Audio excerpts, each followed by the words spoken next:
My name is Felice Ward. I'm 31 years old. And this is the story of how my parents betrayed me on my birthday, and how I took everything back piece by piece. It started like any other gray Iowa morning, cold, dull, and quiet. I worked a typical 9-to-5 job as a financial analyst for a mid-sized agricultural firm just outside Cedar Falls. It wasn't glamorous, but it was steady. I paid my taxes, showed up on time, and worked late more often than not. And then I came home, not to my own place, but to the same 2-story house where I'd grown up. To outsiders, it probably looked pathetic. 31, single, and still living at home. But the truth was murkier. What people didn't see were the bills with my name on them, the mortgage payments I made when my parents fell behind, or the way I quietly paid for utilities, car repairs, and medical needs. They didn't know I'd once used my entire savings to cover Dad's dental surgery after he cracked his molars in a warehouse accident. Or that I paid for Mom's tires after she skidded on black ice and nearly died. They didn't know because I never told them. I thought that's what family meant, giving without keeping count. But I was wrong. That day, my 31st birthday, started with a vanilla cake I bought from a discount bakery. Happy birthday, Felice was scribbled in wobbly red icing. I didn't expect a party, not even a candle. Just a nod, maybe a happy birthday over dinner. Something small, something human. But when I walked through that door, everything felt colder than usual. The heater was off, the lights dim. My mother stood at the sink, her back turned like a statue. My father, as always, was glued to his phone at the table. I placed the cake down on the counter, took off my coat, and waited. Nothing. No smile. No nod. Not even a glance. The silence was worse than any insult. I poured myself a glass of water, my hands trembling slightly as I sipped. Then I noticed a thick envelope on the table. Bill. Past due was stamped in angry red letters across the top. I sighed and picked it up. Electric again. It was always the electric. For years I'd been the one paying it. I pulled out my phone, ready to log into my banking app and quietly cover the balance, just like always. But something stopped me. The way my mother avoided my gaze. The way my father looked past me like I was an intruder in my own house. Something was off. Still I said nothing. I took the cake upstairs to my room, a room I never truly claimed, filled with old furniture and fading wallpaper. I sat on the edge of my bed, looking at the cake, untouched and unnecessary. The candle I had brought for myself stayed unlit. That night, over a cold dinner of stew and potatoes, the silence was thicker than the gravy. I forced a green bean into my mouth just to make the moment end sooner. Finally, as I stood to put the cake in the fridge, my father spoke. "Do you even know what time it is?" Turned startled. "It's 9:10. I came home after work." He scoffed. "At your age, still needing a place to crash. Don't you think that's a little pathetic?" I blinked. I wasn't sure I heard him right. "What?" He leaned back in his chair, arms folded like a judge about to issue a sentence. "You're 31, Felice. This isn't a motel. Paying a few bills doesn't mean you get to stay forever." My mother didn't speak. She didn't even flinch. Just sat there, her knife motionless over the mashed potatoes. "I'm the one keeping the lights on," I replied quietly. "I paid off your credit card debt last year. Covered the heating. Even paid Mom's hospital bill in March." Dad waved it off. "No one asked you to." My hands were trembling now, but I forced my voice to stay calm. "What exactly are you saying?" He smiled faintly, cruelly. "We've discussed it. Your mother and I. It's time you moved out. Preferably by the end of the week." I turned to Mom, searching her eyes for something. Doubt, guilt, love, anything. But she only gave a small nod. Her eyes were empty. That was it. Not even a happy birthday. Just an eviction notice dressed up as parental wisdom. I didn't argue. I didn't cry. I just stood up and walked upstairs, each creak in the wooden floor echoing like a countdown to the end of something I had clung to for far too long. Back in my room, I stared at the little cake on my desk. The red icing had started to smudge from the condensation. I sat down, opened my laptop, and began to do what I did best: organize. First, the electric bill. I logged in and canceled autopay. I'd been the primary account holder for 3 years. One click. Then the water. Then gas. Then cable. Then internet. Each confirmation email felt like cutting a rope I'd been strangled by for over a decade. Finally, I opened the joint emergency fund account. My mother and I had set it up years ago, a family safety net, she called it. I had contributed every month. She hadn't touched it. Until last week.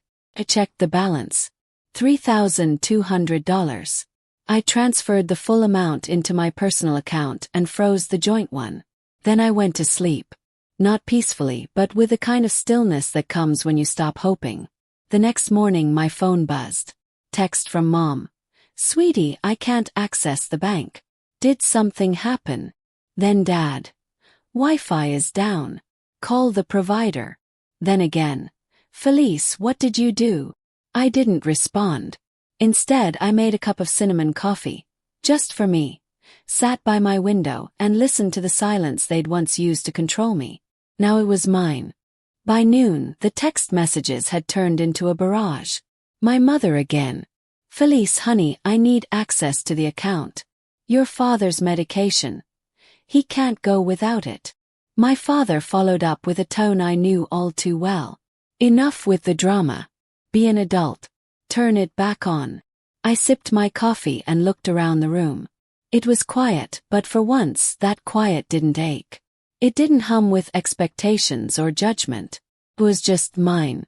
And then came the kicker. "If you're upset, we can talk. We're family. Don't do something you'll regret." I almost laughed. Regret. I had been swallowing regret every single day I lived in that house. Regret for staying, for paying, for believing I could earn love by handing over every piece of myself like a never-ending receipt. And now that I stopped, now I was doing something I'd regret. I stared at the blinking screen. My heart didn't race. My palms didn't sweat. It was the first time in years I felt completely calm. So when the 12th call came in, I picked up. My mother's voice trembled. "Felice, what did you do? The bank account is frozen, the internet is off, the credit card was declined at the pharmacy. Your dad's blood pressure is through the roof." I didn't flinch. "You're not wrong," I said. "I did it. And I had every reason to." There was a long pause. "Is this what family does to each other?" she whispered.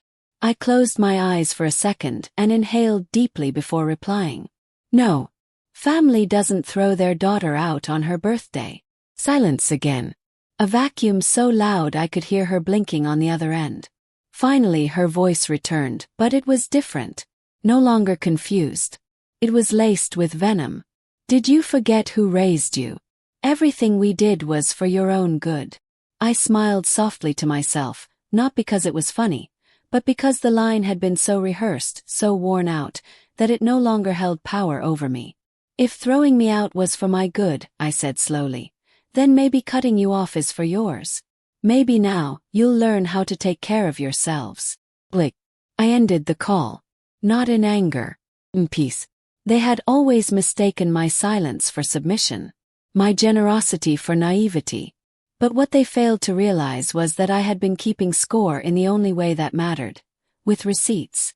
I spent the rest of the afternoon organizing a folder. I labeled it in black Sharpie. What I carried.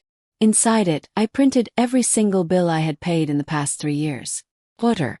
Gas. Electricity. Internet. Cell phones. Bank statements showing transfers. Pharmacy receipts. Insurance policies bundled in my name. Photos of the new roof shingles I installed during a thunderstorm, taken by our neighbor Mr. Wiley while walking his dog. I didn't make this folder out of spite. I made it for protection. Because I knew something was coming.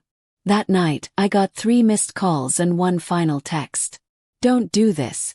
You'll regret making enemies out of the only family you've got." The next day was a Saturday. I woke up late, 9:30 a.m., something I hadn't done in over 5 years. The heater in the house was off, but I didn't care. I made a cinnamon latte, wrapped myself in a hoodie, and sat by the window. There were no footsteps stomping up the stairs. No complaints about how long the shower took, or who left the lights on. Just me. And quiet. Glorious, liberating quiet. Until the notifications started. First, my high school friend Ellie texted, "Hey, is everything okay? I saw a post from your dad. It's going viral in the Cedar Falls Facebook group."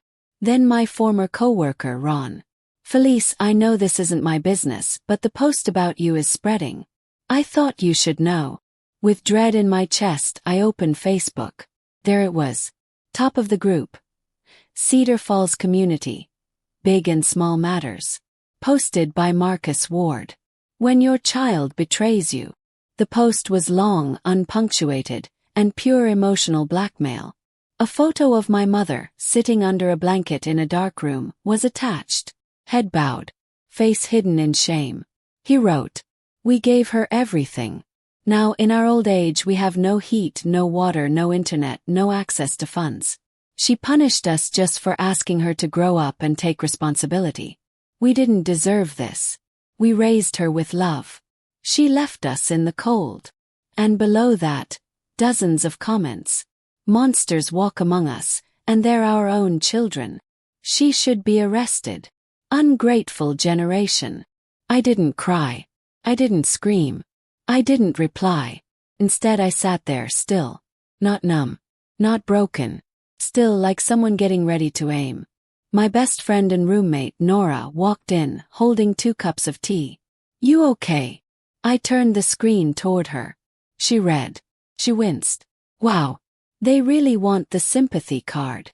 "I need time," I said. Not to react. To respond. I knew the game my father was playing.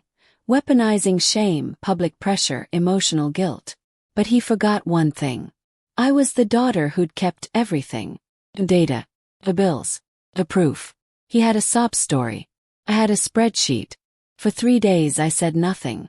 I watched the storm roll in, silent, precise. People I hadn't heard from in years were suddenly experts on my morality. The post my father wrote had collected over 200 comments, dozens of shares, and even a few pity donations through a GoFundMe his cousin had started. I stared at it, frozen then amused. My mother looked like a martyr in that dimly lit photo, swaddled in a blanket like a relic from war. And beneath it, the line that gutted me most. "All we ever asked for was gratitude." Gratitude. Was that what it was called now? When a daughter gives up her 20s to carry a house, to fix what 2 grown adults couldn't, to pay off their mounting debts, their medical bills, their poor decisions. I didn't need applause.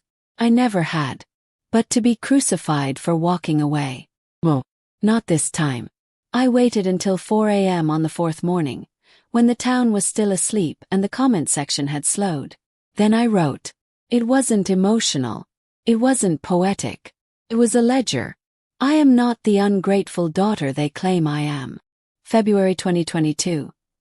I paid $384.20 for the electric bill after 3 months of missed payments by my parents.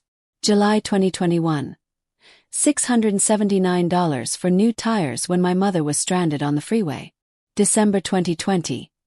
$113 for a tow truck. I left work early and missed a critical client call. 2020 to 2023. Every month the internet, water, gas and car insurance were under my name. Auto-paid. Without fail. They never once asked if I could afford it. They only asked, "Is it paid yet?" I attached images of receipts, bank transfers, and even the screenshot of the confirmation email from when I canceled the Family Emergency Fund account. Then I added something personal. A photo of me on the roof, hammer in hand, soaked from a spring storm. Mr. Wiley had snapped it from across the street. I had smiled at him and waved, unaware he was taking it. That picture became my shield. I ended the post with this. If they choose lies for sympathy, I choose truth for freedom. By 8 a.m. the post had 400 reactions. By noon it was at 800 shares. And this time the comments were different. Mr. Wiley. I remember this day. She patched the entire roof by herself. I offered to help, and she just smiled and said, "I'm used to doing things alone." Her parents didn't even come to check. Ms. Daniels, my 11th grade math teacher. Felice was always mature beyond her years. Now I understand why. This is heartbreaking. Nora jumped up from the couch and threw her arms around me. They're finally seeing it. All of it. I didn't cry. Couldn't. Not because I wasn't emotional, but because something inside me had gone steel cold. The hurt was there, but now it had found purpose. That afternoon I went to the public library and printed everything. Again. This time I added a cover sheet. Exhibit A. Financial Contributions by Felice Ward, 2017 to 2023. I made 5 copies. One for myself. For insurance. And I'm glad I did, because 2 days later, a man in a gray jacket knocked on Nora's apartment door. "Felice Ward." "Yes. You've been served." He handed me a thick manila envelope stamped with Blackhawk County Court. I opened it on the spot. The words hit me like acid. Civil complaint. Elder abuse, financial abandonment, dereliction of family duty. Filed by Marcus and Helen Ward. My jaw tightened. My fingers didn't shake. My pulse didn't spike. Just laughed. Not because it was funny, but because I had predicted it. They weren't trying to win. They were trying to crush me in reputation, in legality, in identity. They wanted to turn the truth into a courtroom weapon. But they forgot I had receipts. I had proof. And this time I had help. I sent everything to a legal nonprofit based in Des Moines. Jenny, the intake coordinator, was younger than me but sharper than steel. She skimmed through the first 20 pages of documentation I'd compiled, looked up and said flatly, "This isn't a defense file. It's a counterattack. You could sue them for financial abuse. Years of it." He nodded. "Let's do it." 3 weeks later, I filed the official countersuit. Not as a daughter, but as a woman who refused to let her pain be rewritten. I stood outside the Cedar Falls police station in a charcoal coat, folder in hand. My parents were already inside, seated side by side like a sad couple from a discount legal drama. My father's lips were pursed. My mother clutched a handkerchief like a performance prop. Lieutenant Scott Raymond, a seasoned officer with a stern face and surprisingly kind eyes, flipped through both cases in front of us. He lingered over one page. An email from my mother, dated March 12. Subject: Urgent. Felice, your father hasn't paid the gas bill. Transfer $300 ASAP or we lose heat. He looked up. "Mr. Ward, Mrs. Ward, I need to remind you that filing false legal claims, especially with the intent to manipulate or defame, can be considered civil fraud. This is not just a family disagreement. This borders on criminal misuse of the legal system." My father didn't blink. My mother wiped an invisible tear. Scott turned to me. "Would you like to proceed?" I looked at my parents, the people I used to love, the people who had become strangers in the shape of familiarity. "Yes," I said. "I want the record to show what I carried, and what I finally put down." As I walked out, I didn't look back. The sun hit my face, and for the first time in over a decade, it felt warm. The court date was set for late April. The paperwork was filed. The witnesses were lined up. But until then, life had to go on. So I moved. I signed a lease on a 3rd-floor apartment on the west side of Cedar Falls. No elevator.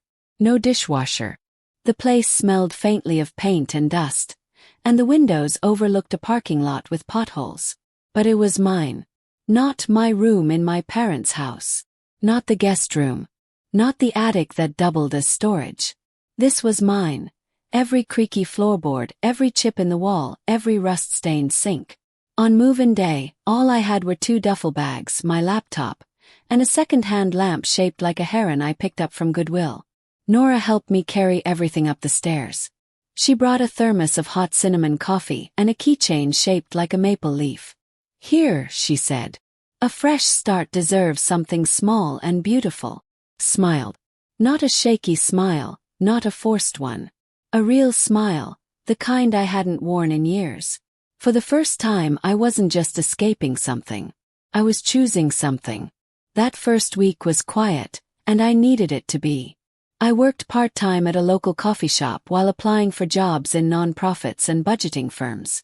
I updated my resume and, for the first time in my adult life, removed my parents' address from my contact information. That line, the one that had followed me for years, was gone. Under skills, I added long-term household financial management, conflict navigation under pressure, emergency resource coordination. I stared at the words. They looked like resume filler. But they were my life. The years I spent doing the work no one saw.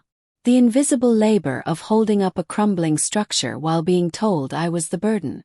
Now I would make them count. Every morning I made coffee for myself. Not the burnt drip blend I used to brew in bulk, but small French press servings. 1 cup. My cup. I drank it on the balcony, even when it was freezing. The wind stung my face, but I didn't care. I was outside, alone, and finally untethered. That quiet didn't feel lonely. It felt earned. One afternoon, while going through old boxes, I found a small metal tin of birthday candles. It wasn't from this year. That cake had long since gone into the trash. This was the tin I bought months ago when I told myself I'd try to celebrate again someday. Opened it. Inside, the candles were bent, a little dusty.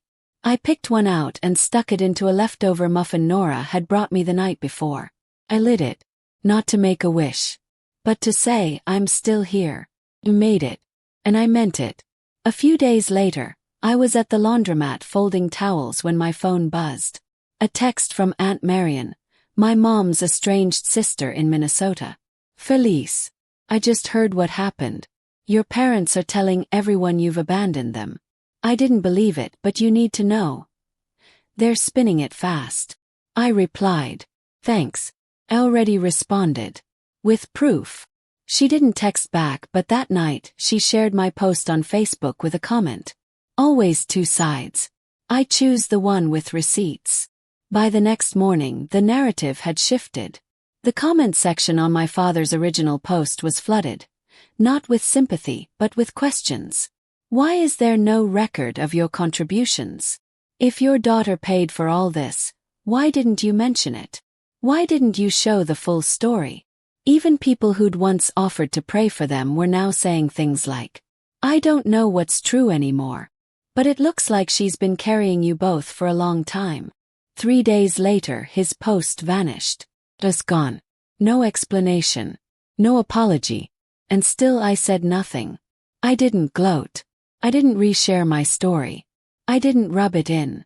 Because this wasn't about revenge anymore. It was about release. But the final blow didn't come from me. It came from someone I hadn't seen since high school. My old AP English teacher, Mr. Holtz. He posted in the same Facebook group, under a photo of me from the town scholarship awards back in 2009. I remember when Felice Ward won the Civic Leadership Grant.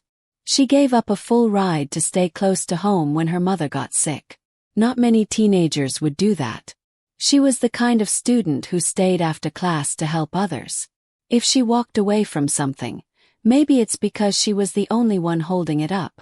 Over 1,200 likes. Dozens of comments like, I never knew. She always seemed so quiet. Now I see why. And suddenly I wasn't the villain anymore. I was the girl who stayed too long. The woman who finally said enough. The daughter who chose herself.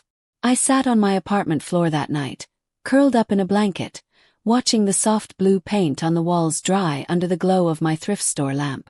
For the first time in my life I felt safe. Not because the world had changed, but because I had. And the best part, they couldn't take it back.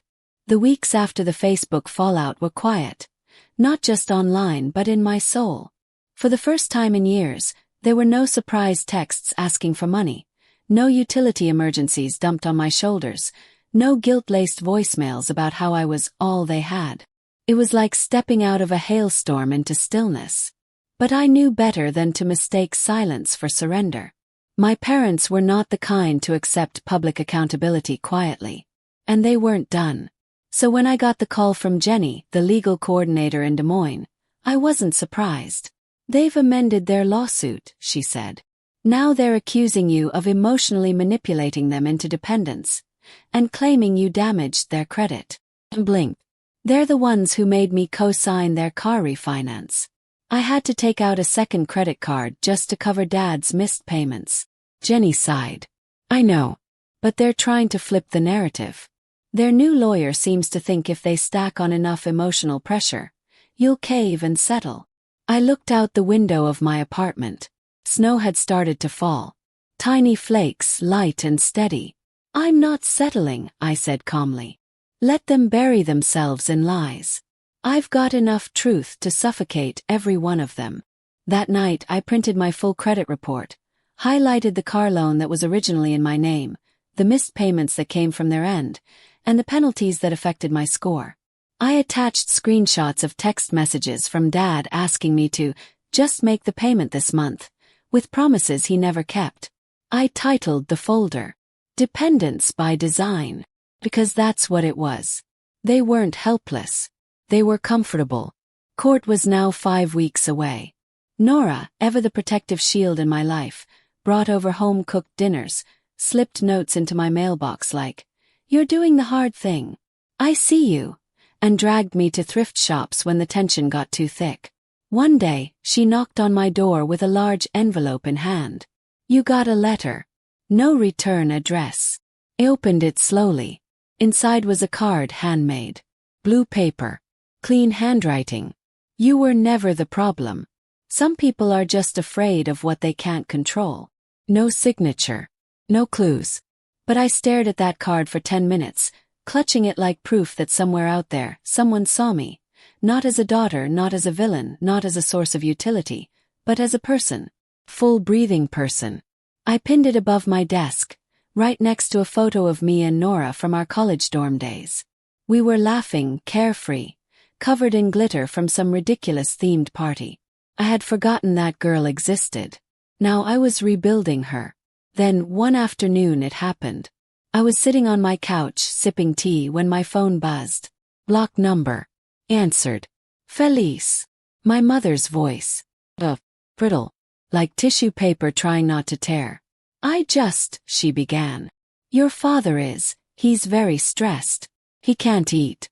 He can't sleep. He says he feels like you're trying to destroy him." My mouth stayed closed. She continued, voice quivering. "I know things have been tense, but is all this necessary? The court, the documents, the Facebook stuff." I inhaled slowly. "You mean the truth?" Silence. Then, "Do you hate us now?" "No," I said. "I don't hate you. But I do finally see you clearly. And I love myself enough now not to pretend anymore." She said nothing. So I added, "If you're calling to apologize, I'm listening. But if this is just another guilt trip."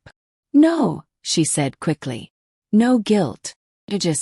I don't understand how we got here." I nodded, even though she couldn't see me. "You got here by mistaking my silence for obedience. My giving for permission. You pushed me out, and I just happened to land on my feet." Her breath caught.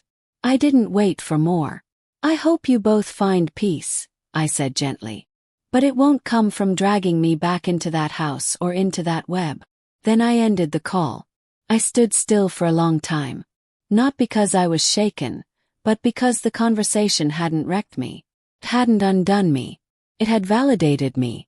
The next morning, I woke up to a text from my former boss at the agri-supply firm. "Felice, I saw the community post. I had no idea what you were going through. We have an opening in our internal grants division. Full-time, better pay. Are you interested?" I stared at it.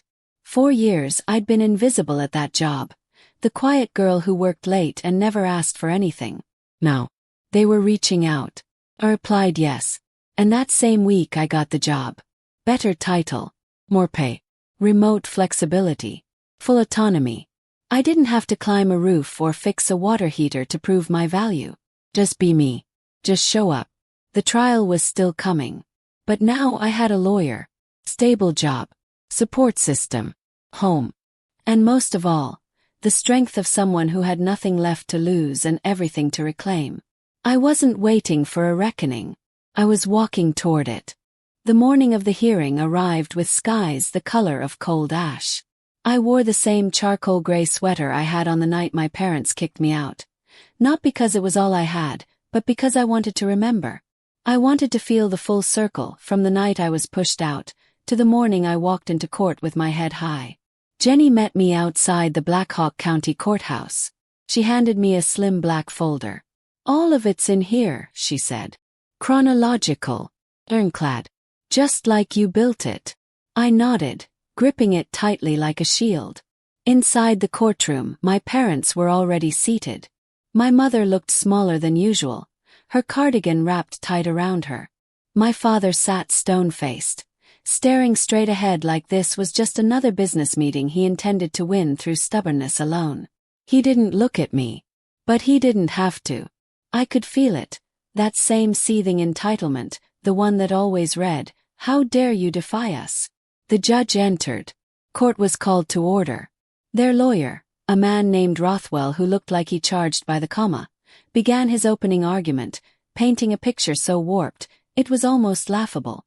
Felice Ward, while appearing responsible, manipulated her elderly parents into financial dependence, only to abandon them abruptly, cutting off essential utilities and leaving them in distress. I didn't react. I didn't need to. Because Jenny stood up next and quietly placed Exhibit Folder A on the stand. "Your Honor," she began, "my client didn't abandon anyone. She merely stopped allowing herself to be exploited. What they call abandonment we call liberation. And what they call dependence, we call documented financial abuse." She opened to the first page. Electric bill. Paid by me. Gas bill. Paid by me. Medical receipts. Paid by me. Roof repair materials. Purchased by me. Installed by me. Then came the emails. Screenshots of texts. Even the old Facebook post my father had taken down. Jenny's voice was calm, unshakable. For over 8 years, Ms. Ward covered every major and minor household expense while being told she was a freeloader. She did it in silence, without compensation, without acknowledgement, until the day she was told to leave, on her birthday. And when she did, she took only what was legally hers, and cut off access to accounts that were funded entirely by her income. The judge, a weathered woman with sharp eyes, flipped slowly through each page. When she reached the email from my mother, the one begging me to, "Please transfer $300 or we'll freeze," she looked up. "To the plaintiffs," she said. "Did you ever once reimburse your daughter for these expenses?" Silence. My father cleared his throat. She offered. "We didn't ask." Jenny leaned in. "That's like saying you didn't rob a bank because the door was unlocked." A quiet ripple of tension passed through the courtroom. My mother dabbed her eyes. My father muttered something about raising an ungrateful child. The judge wasn't moved. After a brief recess, she returned with her ruling. Based on the overwhelming documentation presented, this court finds no evidence of elder abuse or neglect. On the contrary, there is a clear pattern of long-term financial contribution by the defendant, Felice Ward, without reimbursement or recognition. She turned toward my parents. "This lawsuit appears retaliatory and designed to coerce continued support. The court warns against future filings of this nature.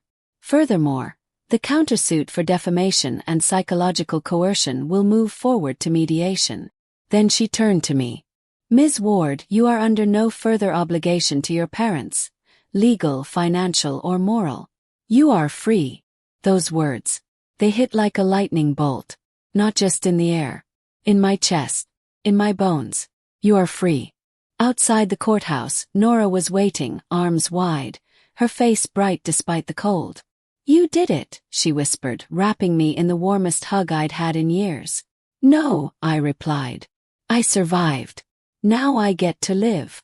That night, back in my apartment, I poured myself a glass of red wine and sat under the heron lamp, watching its light reflect across my soft blue painted walls.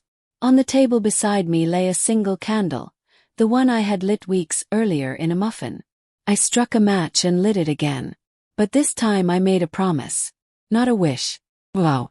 I will never again shrink to fit into someone else's comfort zone. Not for love. Not for peace. Not for blood. The next day, I got an email from the local community board asking if I'd be open to speaking at a youth mentorship event for young women in finance. I almost deleted it. But then I thought, why not? Maybe someone out there needed to hear what I wished someone had told me when I was 21 and burning myself out trying to earn love. So I said yes. And a week later, I stood before a small crowd of girls with notebooks and big dreams, and told them the raw truth. That job you're doing for your family. The bills, the rides, the invisible labor, it's real. It's valid. But never let anyone convince you that your value ends where your usefulness does. You are not a utility. You are a person. They clapped. Some cried. And I smiled, for them, for me, for every version of Felice Ward that had to break to finally become whole. Strange how quiet freedom can be. You think it'll arrive with fanfare. Fireworks, applause, a parade of validation. But sometimes it's just a whisper in your kitchen, a breath between sips of tea, a morning where your first thought isn't fear or guilt. The courtroom was behind me. The verdict was clear. And yet the most powerful shift came not from legal documents or social media redemption, but from the ordinary rhythm of my new life. I still lived in the same apartment. The third floor walk-up with squeaky stairs and a front door that stuck if it rained too hard. I could have moved. The new job paid well and I had options now, but I didn't want to. Not yet. Every scuff on the floor, every chipped tile in the bathroom, every uneven coat of blue paint on the living room wall held a story. My story. And for the first time in years it was one I chose to write. Nora came by often. She still left sticky notes on my fridge like, "You're not crazy, they just gaslit you. Get the good cheese. You're worth it." I laughed more now. Not because life was perfect but because it was mine. I still journaled every night. Not to remember pain but to track proof of healing. Day 32. Felice bought flowers. Not for a hospital visit, not for apology. Just because the table needed color. Day 45. Felice danced in her kitchen while cooking pasta. Badly. But joyfully. Day 60. Felice no longer flinches when the phone buzzes. She even answers sometimes. And then, one Sunday afternoon in mid-May, I got an envelope. No return address. Again. Inside was a single sheet of paper. Handwritten. Me. I saw what happened. I believed the first version. Then I saw the truth. I'm sorry I didn't speak up sooner. You were always the one keeping everything together. I hope you know that now. You deserved better. And you still do. There was no name. Just those words. And for once, I didn't need to know who wrote them. 'Cause I finally believed it myself. I deserved better. A few weeks later, the community center asked me to return. Not just to speak again, but to join their financial mentorship program for young women starting over after toxic family situations. They said, "We think they need someone who understands." Said yes. And suddenly, the thing that once broke me became the blueprint for someone else's survival. I didn't speak about revenge. I spoke about reclamation. I told them that cutting ties doesn't mean hate. It means choosing your own well-being when others won't. I told them that family isn't who says they love you. It's who shows up without asking for payment in return. I told them gently but firmly, you are not selfish for saving yourself. It's been almost a year now. The town stopped whispering. The Facebook posts are gone. My parents, I haven't heard from them since the court-ordered mediation ended in silence. They withdrew their remaining claims, perhaps realizing the fight would cost them more than my silence ever did. But I don't wonder about them. Not out of spite. Just out of peace. Some stories don't need closure. They just need distance. The last thing I kept from the old house sits on my bookshelf. The birthday candle from the vanilla cake I never ate.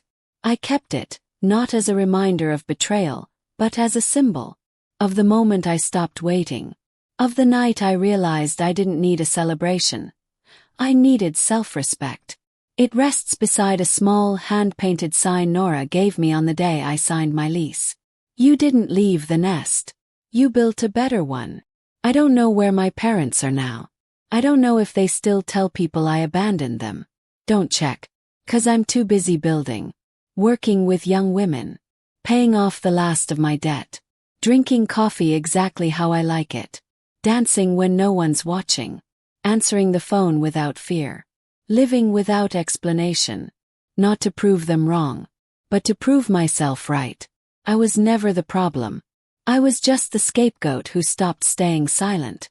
And in doing so, finally became free. Sophia's story, like Felice's, reminds us, silence can look like peace, but often it's pain pretending to behave.